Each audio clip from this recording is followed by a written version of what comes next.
kan sama calon pengantin Selin kan bentar lagi kan saya mau menikah. Beneran udah yakin ente pengen menikah sama yakin Bu RT. Selin? Tadi kan catering udah ada nih Bu RT. Ya. Tinggal satu nih. Apa sih? Penghulunya Bu RT. Oh iya, mau ada biar kata ada cateringnya, makanannya banyak banget buat 1000 orang juga. Kalau penghulu nggak ada, nggak akan jalan. Siapa yang mau nikahin Bu RT? Benar. Tapi lo kalau kawin jangan... Security. Lah, Ya. kebetulan. Ini pas banget. Silakan Bapak masuk. Nah, Assalamualaikum. Ini Bapak penghulu kita. Oh, Ini silakan pas Pak duduk nih. Pak. Silakan, Sudah Pak, ada. silakan, Bapak silakan duduk, Pak. Di mana Silakan, Di Pak. sini saja. Di sini, Pak, di sini, Pak. Iya. Oh, udah dapat penghulunya nih? Udah ada penghulu dan Pak, penghulu mohon maaf, bukan ini sembarang benar-benar penghulu. udah berapa pasangan yang dikawinkan, Pak? 5.000 barangkali. 5.000 pasangan. Silakan Bapak, monggo Pak. Iya. Ayo. Kinara. Pak Haji kemana aja Bang Mali mana? Bukan. Beda. Ini bukan pasangan Mali Tong-Tong. Ayo. Kita lagi ternyata Pak Penghulu lagi viral. Iya. Lagi heboh di netizen plus 62. Ada fakta visual, ini viralnya Ustadz Anas yang ternyata bikin haru para netizen. Ini dia.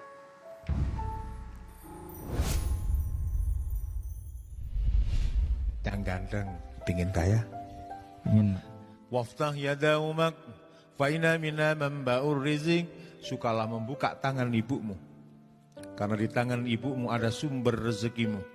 Semakin sering kau buka tangan ibumu, semakin terbuka pintu rezekimu.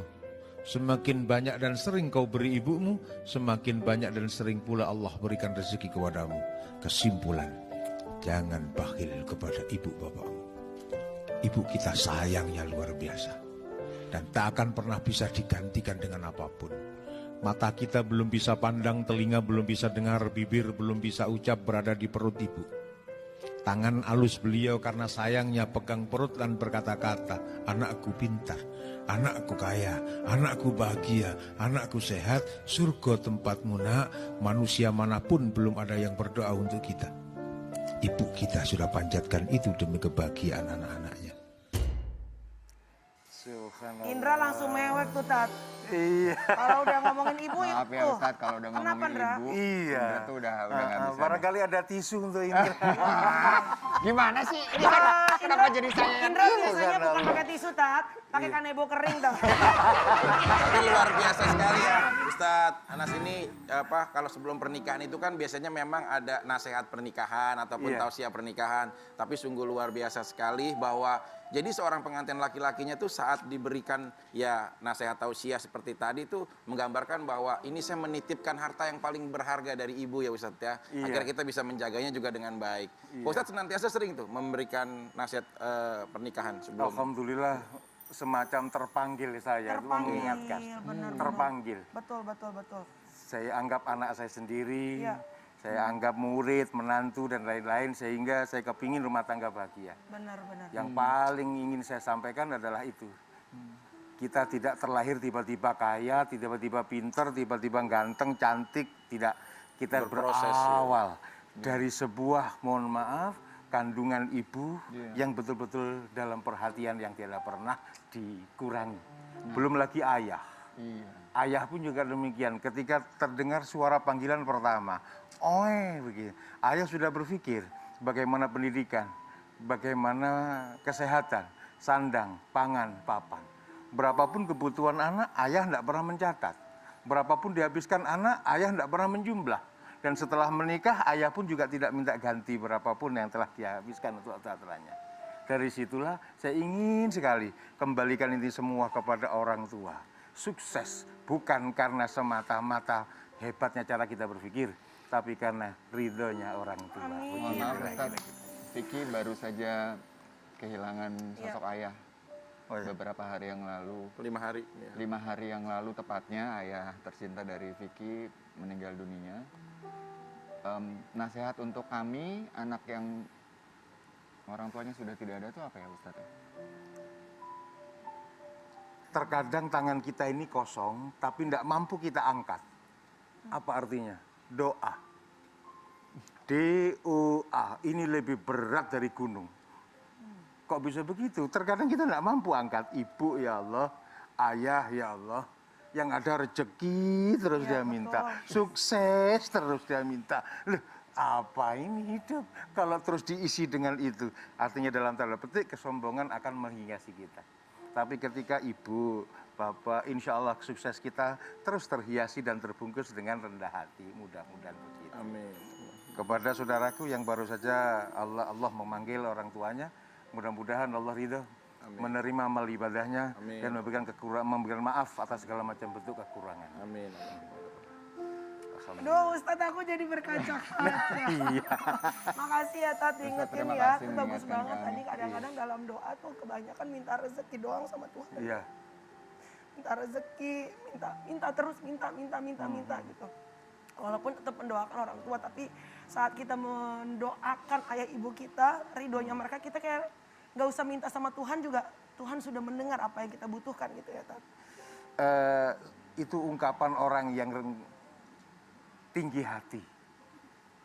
Contoh, mengapa kita minta-minta? Allah kan sudah tahu begitu ya. Saya beri ilustrasi. Iya. Punya anak? Iya. Punya anak? Punya anak? Belum nikah Ustaz. Oh, ketawa Makanya Ustaz. saya nangis karena itu. Kenapa Ustaz ketawa? Oke. Andai punya anak semua, Wis. Iya, Pak Ustaz. Andai ya. Andai. Andai punya anak. Sudah tahu jadwal berangkat sekolah. Tahu. Dan sudah tahu menggunakan seragam dan membawa tas. Iya.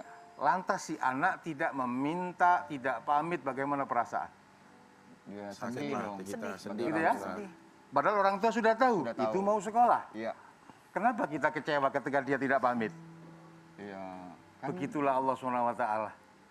Allah Maha tahu. Tapi memang Allah menunggu rendah hati kita untuk begini. Berdoa dan memohon ya Pak Ustaz. Paham ya? paham Ustaz. Tapi Pak Ustadz ini kan Ra, perlu jadi pembelajaran yang baik untuk kita.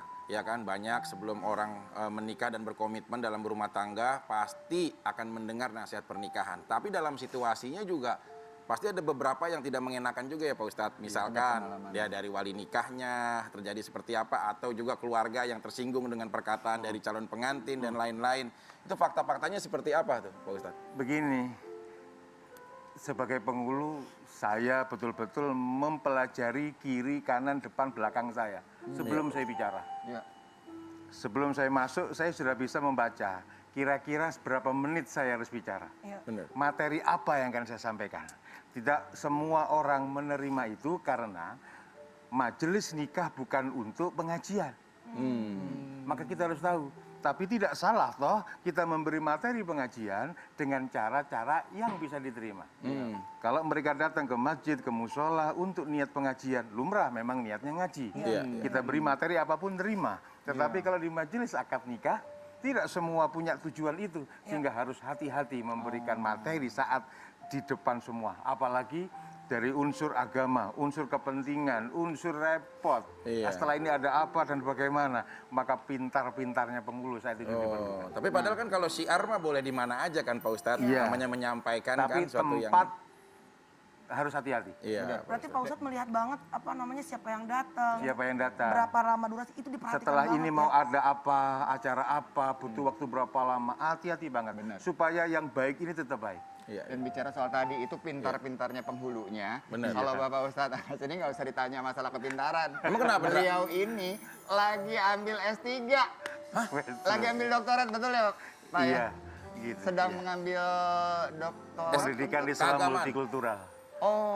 Apa Tat? Pendidikan Islam multikultural di Unisma Malang. Ini maaf, aku agak sedikit kembali ya. Sebelum ngomongin soal S3-nya Ustadz nih. Iya. Tadi kan banyak banget nih Ustadz memberitahukan apa namanya menikahkan banyak pasangan. Iya. Memang di awal mudah Tat, tapi kan di tengah-tengah kadang-kadang banyak gelombang, banyak hantaman juga. Kasih dong Tat sedikit untuk teman-teman yang lagi menyaksikan, yang mungkin sedang berjuang untuk pernikahannya juga. Apa sih Nasihat yang harus pernikahan, nasihat pernikahan yang harus selalu kita ingat gitu Tat? Jangan jauh dari ilmu dan ulama. Al ulama kal misbah kata Rasulullah. Ulama itu seperti lampu. Jangan dijauhi. Minta nasihat, minta pendapat.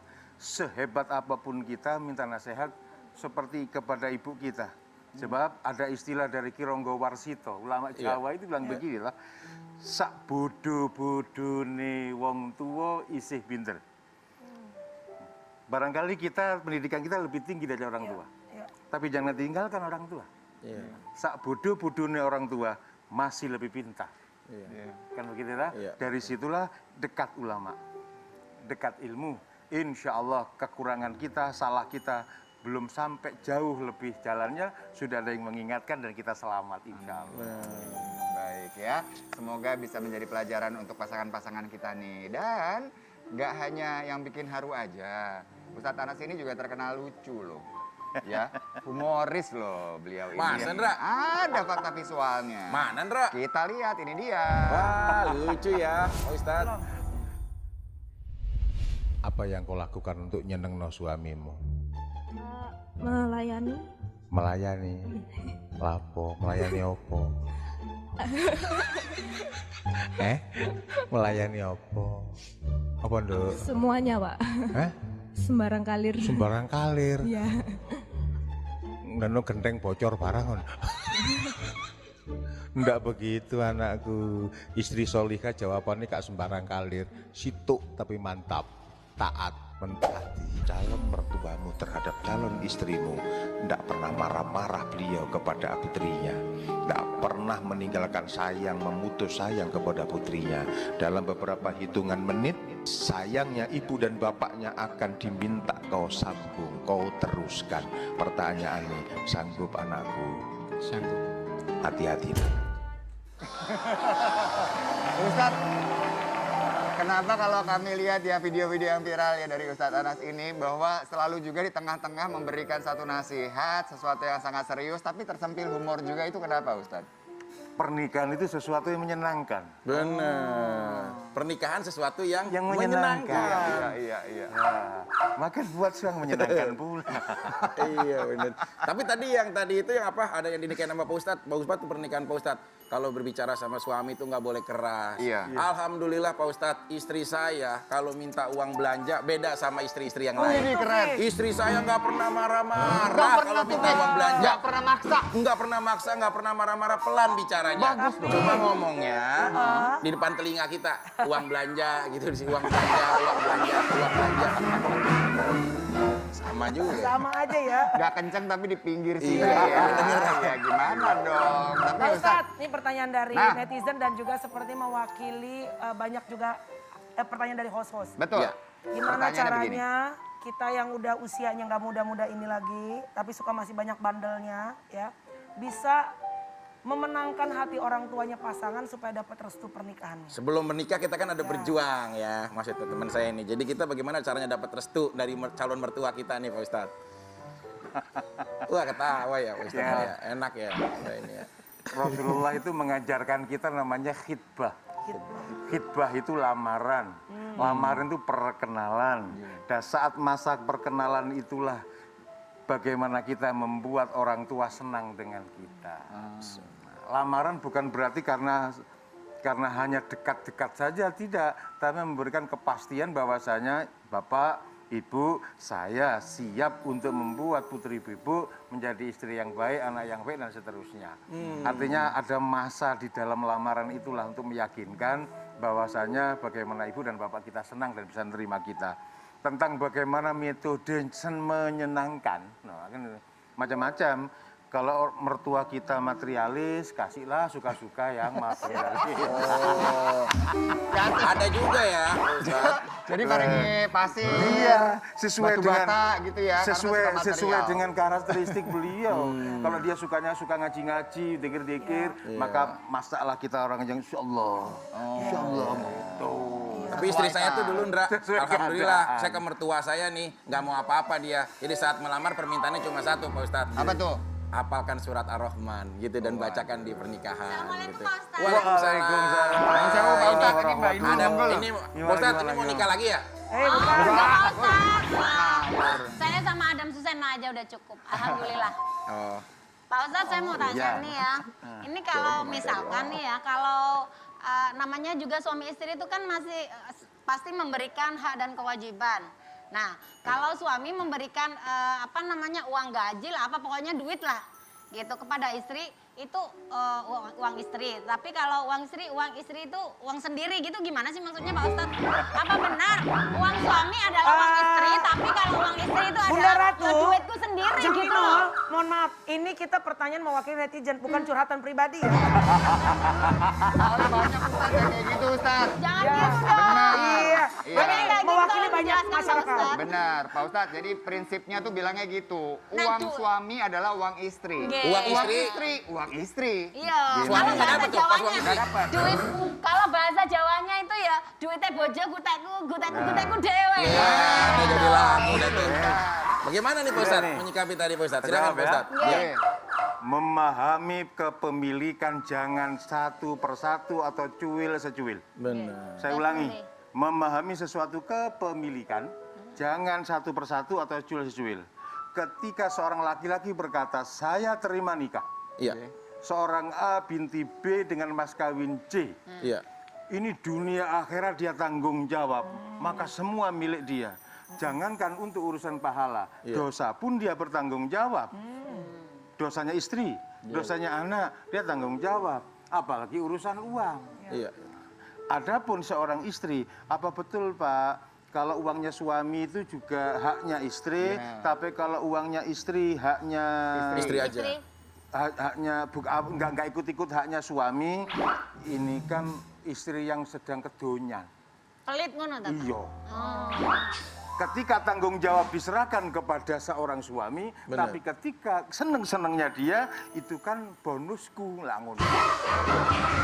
Jadi sebenarnya tidak boleh dan tidak ada kata seperti itu ya Pak Tidak Ustadz? ada. Itu adalah ungkapan untuk memisahkan diri, tidak saling hormat menghormati, tidak Artinya saling jujur. Egois ya namanya Egois. istrinya. Jadi Ya, duit kalaupun artinya toh seorang istri bekerja, Oke. mendapatkan izin dari Dari suami, suami. itu bagus. kayak saya gini ya dapat restu dari Mas Adam. Oh, iya. Alhamdulillah. Makanya Alhamdulillah, dalam Pak rumah tangga itu sesuai dengan nasihat tadi tuh teman-teman, ya kan? Ada juga nih orang yang dalam berumah tangga suaminya juga masih suka berjalan cinta ke yang lain, gitu. Bener, misalkan dia suka main seseorang ke rumah, tapi dia juga pasti akan balik lagi ke rumah. Makanya di dalam semua rumah tangga pasti ada gula-gulanya tuh. Oh, tadi Pak Ustadz bilang, pasti manis. bilang, kalau suami masih suka ke kanan ke kiri ke kanan, kata Pak Ustadz gini, sakarepmu. Nah, itu Semua kan dari hati ya Pak Ustadz ya? Iya. harusnya iya. fokus ya Pak Ustadz ya. Kalau Ya, udah menikah ya udah gitu ya. Kembali kepada ilmu dan ulama. Insya Allah yang merasa benar akan Oke. terjawab. Iya. Tapi gula-gulanya cocok tuh, kayaknya Mbak Inul pas loh. kalau Iya, nyanyiin. nyanyiin aja coba gula-gulanya, coba.